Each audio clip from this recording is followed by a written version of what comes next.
ইবাদতের জন্য আল্লাহ তাআলা সৃষ্টি করেছেন। আল্লাহ তাআলা আমাদেরকে তার গোলাম হিসাবে, বান্দা হিসাবে সৃষ্টি করেছেন, ঠিক কিনা? ঠিক। আল্লাহর গোলামি এমন ভাবে করতে হবে, বন্দেগী এমন ভাবে করতে হবে যাতে করে আমরা আল্লাহকে রাজি খুশি করতে পারি, ঠিক কিনা? আল্লাহ পাক রব্বুল আলামিন আপনাকে আমাকে বড় দয়া করে মায়া করে বানাইছেন।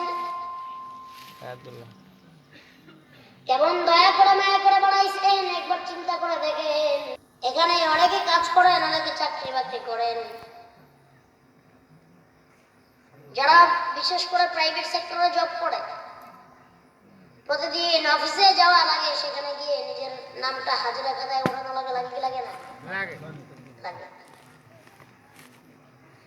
সেখানে যাওয়ার পরে যদি মাসের ভিতরে একদিন না যায়, তাহলে সেই একদিনের বেতনও দেয় না। এবার তার যত অসুস্থতা থাক, তার যত ব্যস্ততা থাক, তার কাজে তার যাইতেই হবে, ঠিক কিনা? চিন্তা করেন, যে মনিবের চাকরি করেন, যার আন্ডারে চাকরি করেন, তারা যদি এতটুকু ভয় করেন, প্রতিদিন চাকরিতে যাইতে পারেন, প্রতিদিন তারা এখানে হাজিরা দিতে পারেন, সেই মনিব তো আল্লাহর থেকে বড় মনিব না, ঠিক কিনা? কিন্তু এটা চিন্তা করে দেখেন, যেই মনিব আপনাকে আমাকে বানাইছেন, ঠিক কিনা, সেই মনিবের দরবারে ওয়াক্তের পরে ওয়াক্ত যায়, আজানের পর আজান যায়, মুয়াজ্জিন আপনাকে আমাকে ডাক দিতেছেন, হাইয়া আলাস সালাহ, হাইয়া আলাল ফালাহ, নামাজের জন্য এসো, কল্যাণের জন্য এসো। কিন্তু যেই মনিবের দরবারে একদিন না গেলে ঠিক মতো বেতন দেয় না, এক মাস না গেলে চাকরি থাকে না, তারপরও আপনারা ওই মনিবকে বড় ভয় পান।